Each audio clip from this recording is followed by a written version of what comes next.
Good evening, I'm Pinky Webb. Tonight we ask the questions, we tackle the issues, we clarify matters, and we get on point.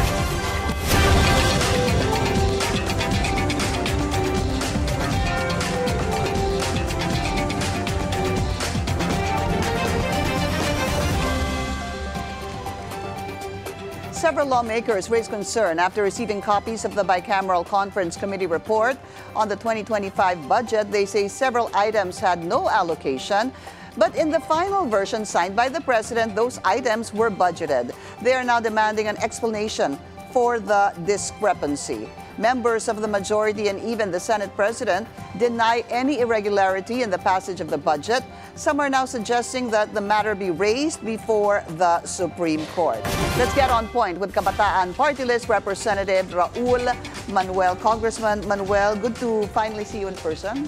Good evening, Ms. Pinky. Glad to be here. Good evening to our viewers. Thank you for your time. Let's talk about you also saying, I believe it was yesterday, that you did see some blank amounts in some parts of the BICAM report. Tell us more about this. Yeah, but unfortunately, we found 12 blanks pertaining to amounts for agriculture-related programs, activities, and projects in the Bicameral Committee Conference report that we received on December 11, 2025, which means we ratified something that actually has no specific amounts for very important projects, especially agriculture. So sabi niyo po 12. 12 ho ba?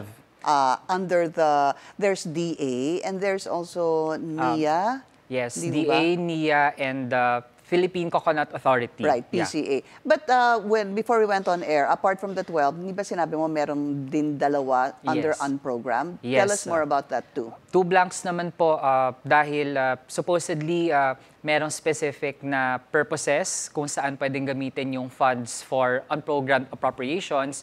So now the list of purposes, instead of having a specific number, ginawa din pong blank. No? So there were 2 blanks pertaining to such, no? Saan pwedeng gamitin yung unprogrammed appropriations. Pero may amount yon. Sa unprogrammed po, wala. Wala, okay. So, blanco lang, 2 blanco on posibleng puntahan nitong unprogrammed funds. Yes, and correct. For the benefit of the public, Kong, kayo na po magkwento, ano bang, saan ba at kailan ginagamit at kailan ba nagkakaroon ng unprogrammed funds? Yung unprogrammed appropriations, yun po ay para siyang appendix actually ng national budget. Usually yung mas natatalakay talaga yun yung programmed appropriations dahil doon ilalagay ang 6 trillion na budget natin for 2025. Pero yung mga proyekto na wala pang sure fund source pero posible daw na mahanapan habang ongoing na yung fiscal year, yun yung mga nalista under unprogrammed appropriations. And it's the President who sets which of those listed will have priority for funding. Okay. So what we're showing right now, Kong, here, if you can see this, ito po yung ilan sa mga blanco. As I mentioned a while ago, meron po yung NIA, which is the National Irrigation Administration, and the PCA, which is the Philippine Coconut Authority. That's 2, but there are 10 more under the particulars, no? Iba pa po yung sinasabi ni Kong Raul na unprogrammed. So ito din po yung nakita niyong blank? Yes, exactly. Yan po. And obviously, we don't know how much that is because blanco. Here's the question, sir. Ito pa po yung iba.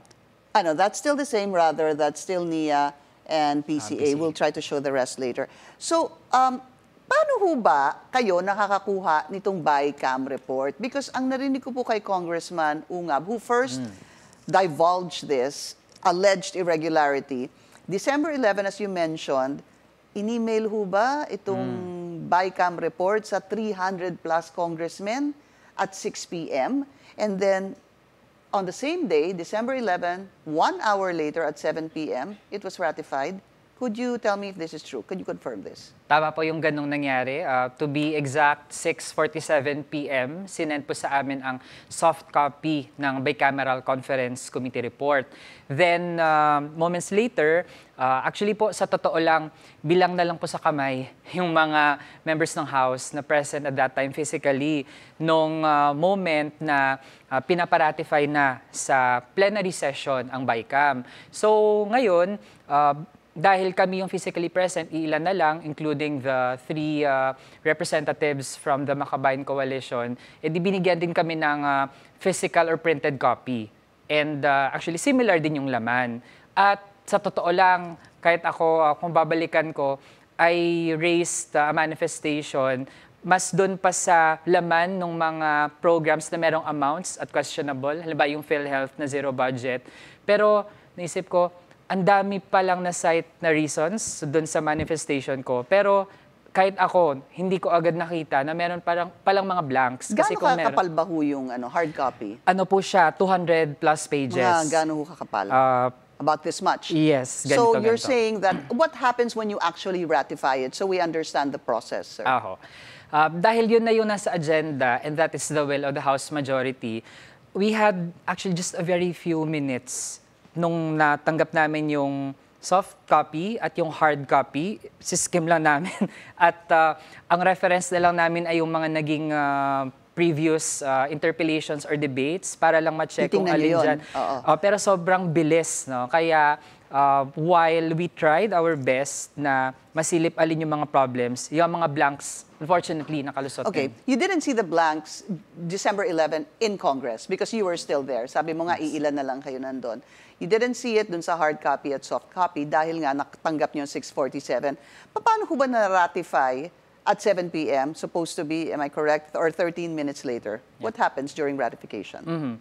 Ang nangyayari po dyan, ang sasabihin lang ng majority leader, yung nagpapadaloy po ng kung ano yung next dun sa agenda, sasabihin lang na ipaparatify na sa House yung bicameral conference committee report.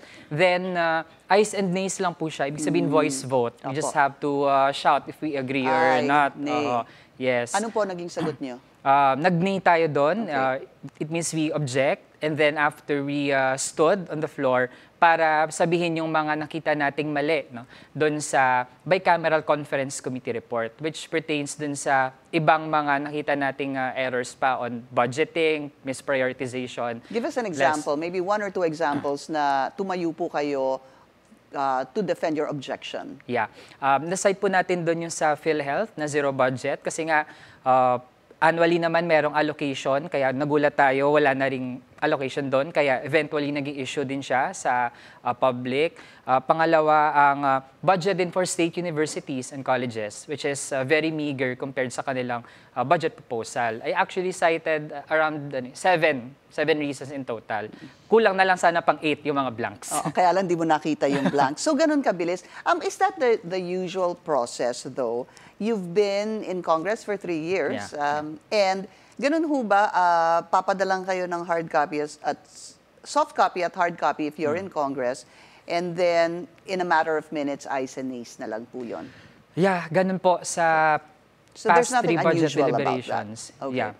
Although, mas mainam po talaga kung meron ding mas mahabang time. Since, as we know sa Senate, halimbawa, yung mga BICAM reports, pwede pa nilang idaan sa debate. Sa amin, manifestation na lang if you agree or not. So, nung tiningnan niyo po yung hard copy at soft copy, did both have those blank items?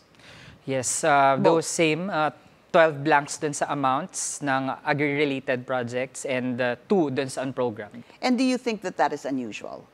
Yes, dahil nung mga past budgets, dun sa 3 budget deliberations na nalahukan natin, yung first 2 hindi naman nag-i-issue kasi walang ganong blanks. Kaya ngayon, tingin natin na merong problem. Kasi ibig sabihin, kung yung nakarating sa Pangulo ay wala naman talagang mga blanks, yung final na, yung tawag na General Appropriations Act, kung walang blanks yun, pero merong blanks sa BICAM, ibig sabihin, midway, merong nag-fill in the blanks. So, ang gusto kong malaman, Congressman, is it possible that I don't know if this is the right question, but I'm thinking of in the realm of possibilities that yung nakuha ninyo ay draft ng BICAM. Meron bang first draft, second draft? Tingin ko po ay hindi dapat dahil kung ano po yung binibigay sa amin at ina-approve, magiging official document talaga siya. Similar sa kahit ibang mga bills na halimbawa 3 pages lang, ganyan. Every letter, every punctuation mark, every number, dapat talaga yun yung aprubahan namin. So, walang draft That's not a possibility. Dapat wala. Or maybe what was given to you as soft copy and hard copy was not the, again, final draft that had entries in it, dun sa 12 na blanco. Ang experience po kasi natin kung ano yung nire-ratify, yun din yung pinipirmahan ng lahat ng mga members ng BICAM. At yun yung talagang binigay sa'yo sa floor. Yes. Because you were there. Yes. Together with For some example, of the... in one bill, nabahagi din po ako ng BICAM on Philippine National Games, a few pages, bawat page po, pinipirmahan talaga naming mga members ng BICAM. So kung sa national budget, yung 200 plus pages, yung mga dumalo po sa BICAM, pumirma din sila sa bawat page. So actually, dapat nakita nila na may blanks. Pero siguro kasi kapag pipirma ka na ng 200 pages, sa totoo lang, hindi mo naman bubusisiin siguro. I'm not finding excuse for them. I'm just saying na naturally, you sign, I guess, where do you sign? Sa likod ba? Sa side? Hindi ko alam. Sa side po, sa margins. Diba? Oh. Ano na lang yun eh, sign, sign. You wanna, thinking of course that everything is in order. Okay, there's 3 things here though, Kong, no? So, BICAM report, enrolled bill, tapos GAA. Yeah. Ano ho ba yung difference ng BICAM report and enrolled bill? Yung enrolled bill, siya po yung maglalaman na ng kung ano yung mga napagkasunduan ng House tsaka ng Senate na mga changes dun sa original na bill. Yung BICAM report, pwedeng siya yung mag-contain pa ng mga explanations, bakit ganito yung nangyari, or ano yung mga pwedeng explanations pa dun sa mga agreeable and not agreeable na mga components between the House and the Senate. Pero kung enrolled bill, dapat wala na yun na yung wala final. na explanation. So is it possible that in the enrolled bill ay nandun na po yung 12 items that you saw blank in the BICAM report at nalagyan na po yun ng amount? Possible din po yun. And would that be wrong? Ang magiging sablay po doon, bakit sa BICAM merong blanks?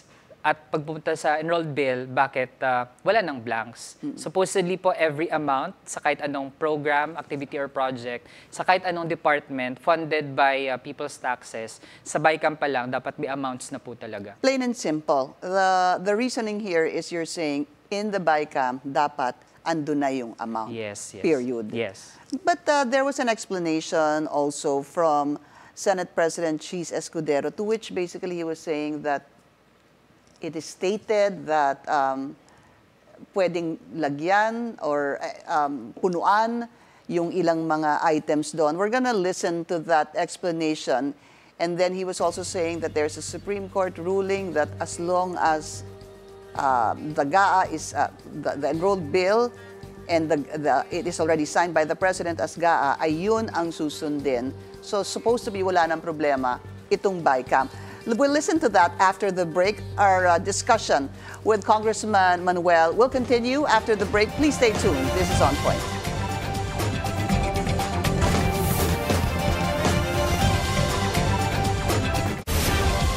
Welcome back. You're watching On Point. Still with us, Kabataan Representative Raul Manuel. So just a snippet of what supposed to be the Senate President was saying was that he said this, nakasaad doon na otorisado ang Appropriations and Finance na mag-correct, magpuno. There's a longer explanation by the Senate President. If it's ready, let's listen. Nakasaad doon na otorisado ang Committee on Appropriation and Finance na mag-correct, magpuno, maglagay dahil posible na may nakaligtaan doon. So, sinabi din doon sa huling talata ng Bicameral Conference Committee report, kapag may pagkakaiba ang GAA sa Bicameral Conference Committee report, ang masusunod ay ang GAA, ang enrolled bill ng GAA.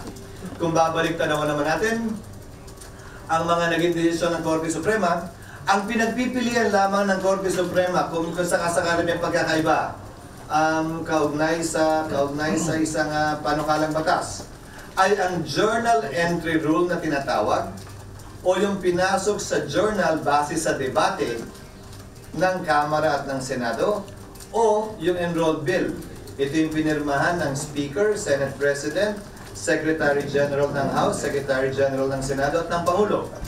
Ayon sa Korte Suprema natin, sa mahaba at marami ng desisyon ang susundan at sinusunod, kaya yun yung nakalagay sa Bicameral Conference Committee report, ay yung enrolled bill. Yung pinirmahang bersyon ng batas ng Pangulo, ng leader ng Kamara at ng Senado at ng Secretary General ng dalawang Kamara. Yon ang mag-govern. Ngayon, kung may kulang doon, tama lamang na ito'y ma-question. Or, pag may nirelease dahil pinilin na blanks yun pagkatapos, tama lamang na hindi i-release yun at hindi payagan i-release yun. Pero hindi ang anumang basehan sa isang committee report na gaya ng sinabi ko. That was a lot. We could break that down. Siguro dun sa first part na Yeah. sinabi ni SP. Nakasaad doon, sabi niya, na pwedeng magpuno, maglagay.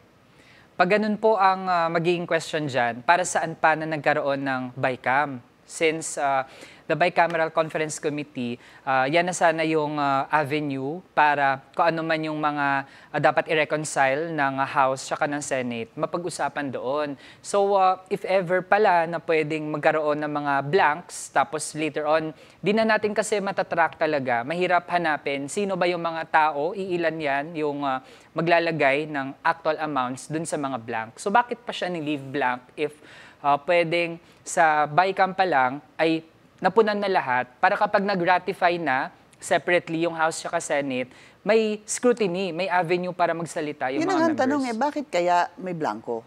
Ah, Doon sa BICAM na natanggap ninyo, Oo. Yun din hanggang ngayon ang hindi natin mag-gets, no? Oo. Kasi supposedly kaya tayo may budget process, we spend weeks, we spend months, no? Para matiyak na kung ano man yung mga amounts dyan, reflective sa pangangailangan. Okay. So, be that as it may, is it to you personally a big deal that in the enrolled bill or the GAA, the one that was signed by the President, na puno naman, o nagkaroon ng amount itong 12 items na sinasabi ninyo? For example, this is the GAA version, Official Gazette. Tingnan po natin, andyan na po yung NIA. Yeah. Meron ng 56. I guess that has to be billion. Billion, no? billion. And then PCA also, na nalagyan na rin ng amount. Again, I'll repeat my question. Is it a big deal for you? Tingin natin it's still a serious matter. Dapat tingnan pa rin siya. Dahil kung pwede pala na between BICAM report and enrolled bill ay pwedeng may changes na ilagay or kung may blanks man ay may ibang taong maglalagay, we don't know who is that, ay pwede maging precedent siya. And in fact, tingin natin, this is not the first time na nangyari ito sa isang bill. We recall yung Maharlika Investment Fund wherein kung ano yung ratified version, meron pang naging time for tweaking, kaya iba yung enrolled bill na nakarating sa Pangulo. I see. What do you plan to do about this? There could be, is it as big as the controversy? Is it as big as it appears to be? Kasi parang sinasabi na popolitika yung budget. Hinahanapan ng mali. At dahil kampanya na kaya ito nangyayari. Do you believe that or is this substantiated? Sa atin po sa Kabataan Party List, consistent po tayo, kampanya man or hindi. Every year talaga, tinitingnan natin ano ba yung dapat itama, ano yung dapat improve sa national budget. So actually, lalo na ngayong 2025 national budget na kahit yung mga kababayan natin nakita napakaraming mga hindi tama doon, hindi lang doon sa amounts, pero ngayon pala maging sa proseso, meron ding hindi tamang nangyari. So actually, lahat ng ito ay pwedeng maging basis for any complaints na maifa-file, supportahan natin yan. So if a case is filed before the Supreme Court, would you support this or would you be a signatory to it? Sisilipin po natin kung ano yung magiging exact na laman. Pero sa ngayon, I can really say na nasa esensya ay in solidarity tayo sa mga complaints na maifa-file. Kasi yung mga kababayan natin, aside pa nga sa issue na to, may mga nagpapahayag na early January pa lang that they intend to go to the Supreme Court para i-address halimbawa yung education na ang total ay pinilit lang na mag-appear na mas mataas kaysa sa public works when in fact ngayon ang daming in-insert for public works. Although in the final budget, mas mataas talaga ang education, which is of course mandatory in the Constitution, should get the biggest bulk no, of the budget. Although ang tinaas niya sa DPWH ay konti lang. But it appears it's bigger. However, there was something I read, no, Congressman, na yung sa education, sinama yung pati sa PNPA at sa... Okay. Yeah. Ang nangyari po dyan, ngayon, para ma-justify yung pagsabi na mas mataas pa rin naman daw yung education. It's the #1 priority as mandated by the Constitution. Pero sa ngayon, kung paano po yung pag-total ng education budget across agencies, hindi po ito ganun dati. Hindi ganun before? Yes. Okay. Before po, it's just strictly DepEd, CHED, State Universities and Colleges, and TESDA. Yung 4 lang po na yun. Kasama din talaga TESDA. Okay, so 4. And then, but Ngayon now... po, lahat na lang na, kunwari, related sa education. No? Isinama. Halimbawa, education agencies ng PNP, military, Yeah. ganyan. Kasi kung ganun po yung magiging logic, edi lahat pala ng public works, lahat ng highways, kahit sang agency man yan, edi i-add-in ba natin para consistent? So ngayon po, ngayon lang to nangyari na lahat, kunwari, ng education, in-add para magmukhang mas mataas. And you're very unhappy with that because para bang ano lang siya, yun na nga, it's made to appear that it's in accordance with the Constitution, Yeah. that the Education Department should get the biggest bulk of, or should at least get the priority in the budget. So you are supportive of that. Is there anything else that should be done to be able to siguro have a active participation by the public sa budget? Number 1, sinasabi ho kasi nila, kahit yung mga mambabatas na nagsasabi, marami daw hocus-pocus na nangyayari sa BICAM. I mean, after all the hearings that have been done in both houses of Congress, lumalabas na makapangyarihan ng BICAM. Is it time to televise the BICAM? Yeah. Sa atin po sa Kabataan Party List at sa colleagues din natin sa Makabayan Coalition, we filed a resolution in the past months na dapat ay maging transparent ang Bicameral Conference Committee. Kasama po dyan, paglabas talaga ng official na minutes, yung kasama dyan yung paliwanag sa ano yung mga tinapyasan, alin yung mga dinagdagan, at pati nga po yung pag-televise. Kasi kung yung mga sessions ng House tsaka ng Senate, both plenary sessions and committee level ay nate-televise, how much more dapat yung BICAM? Unfortunately, tinatawag na rin parang third chamber of Congress yung BICAM dahil sa ganitong very opaque na mga proceedings. And what happened? Is it gaining any momentum at the House? Well, obviously not, ha? Yeah. Yung nangyari din po, kunwari ay may semblance ng pagiging open. I heard nag-invite po ng mga members ng media in some sessions of the BICAM, pero tingnan natin hindi pa rin yung sapat. Kasi halimbawa, yung large increases sa DPWH budget, dapat nga on the record, napaliwanag aling mga projects yan, saan yan, sa bailiwick ba yan ng iilang mga members ng House or Senate? Kasi yun yung kailangan malaman ng tao. Yeah. That should be at least the right of the people to know whether we agree with it or not. Quickly, let's go to impeachment. Yeah. What's happening? Refer na ba yung complaints? Number 1, have they been consolidated as one? And has it been forwarded to the Speaker? Unfortunately, hindi pa na-forward sa House Speaker ang 3 impeachment complaints. So, hawak pa rin po ng House Secretary General, even though nakapagsabi na siya na verified ang 3 complaints. Ang isang inaantay di umano ay baka kasi merong mga fellow House members na either mag-file ng 4th impeachment containing the enough numbers, yung 1/3 ng House, or mag-endorse ng any of the first 3 complaints. Affix their signature Yeah. on any of the 3. Actually po for us, no problem if they do that. Kaso hindi po pwedeng yun yung magpapatagal dun sa pagsulong na 3. That's what I wanted to ask you. Is that a fair wait? Is that a fair excuse? Wait, I mean, yung hintay, ano?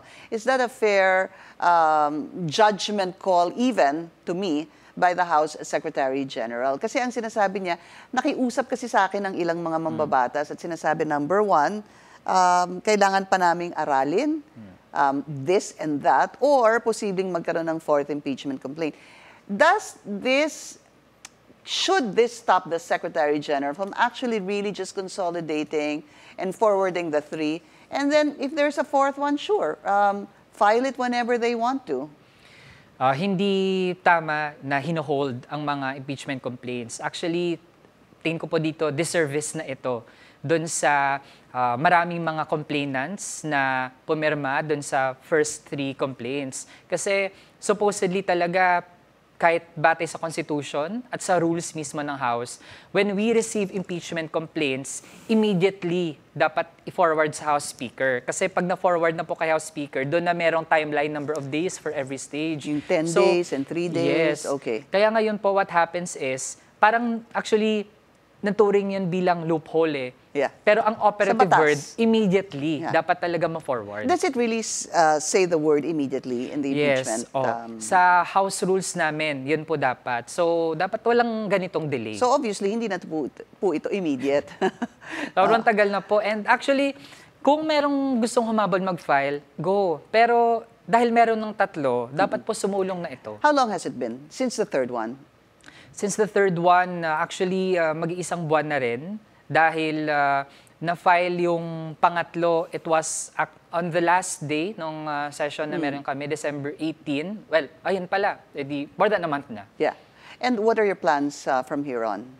Sa ngayon po, ongoing yung ating mga discussions with complainants. Like kanina nung morning, we met with the youth complainants. They even had to form a network para lang madrumbeat yung kanilang call at pag-press on sa House. They formed the Layas Duterte Network or the Leaders and Advocates of Youth for Accountability of Sara Duterte. So, yung ganitong paraan wherein the public itself can be engaged para talaga matulak yung mga mambabatas na gawin yung trabaho. Since it's our constitutional duty, actually, wala tayong option dito.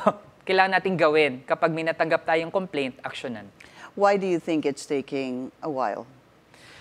Well, meron talagang effect ang remarks ng nakaupong Pangulo. Dahil when he says that something is not a priority, it's a waste of time, cue yun sa mga kapwa natin mambabatas, with all due respect to them, dahil tinitinan din nila kung ano yung pulso ng presidente, yun yung gusto nilang sang-ayunan. So, kapag ganon, sa latest kasi na mga nangyari, wherein merong bigat, yung sinasabi ng presidente, it's actually a form of intervention on our legislative function. Influence?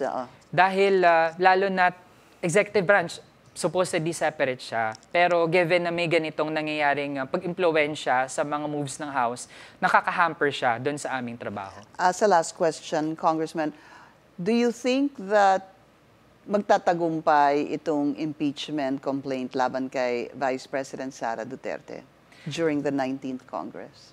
Ako po, I still have hope na sa bahagi ng Kamara ay magagawa natin yung ating assignment bago matapos yung term by June 30 of 2025. Dahil, well, kung dadaan sa Committee on Justice, yun talaga kulang na sa oras. Pero kung magkaroon ng milagro na yung fast track ay yung mangyari, 1/3 agad, no, paperman na, itataya yung kanilang pangalan, automatic po ay pwede na mag-proceed yung articles of impeachment sa Senate. So, I still appeal doon sa conscience ng ating mga fellow lawmakers na ang dami na pong ebidensya para saan yung mga naging hearings ng Blue Ribbon Committee, yung mga naungkat na pointers ng role ni Vice President Sara Duterte doon sa misuse of funds, kailangan dumulo ito sa isang tamang conclusion para sa mga kababayan natin. Congressman Raul Manuel, thank you so much for your time. Good to see you. Thank you din, Ms. Pinky. Magandang gabi. And that's On Point. Join us again tomorrow, 7:30 p.m. here on BNC, the Billionario News Channel. I'm Pinky Webb. Thank you for watching.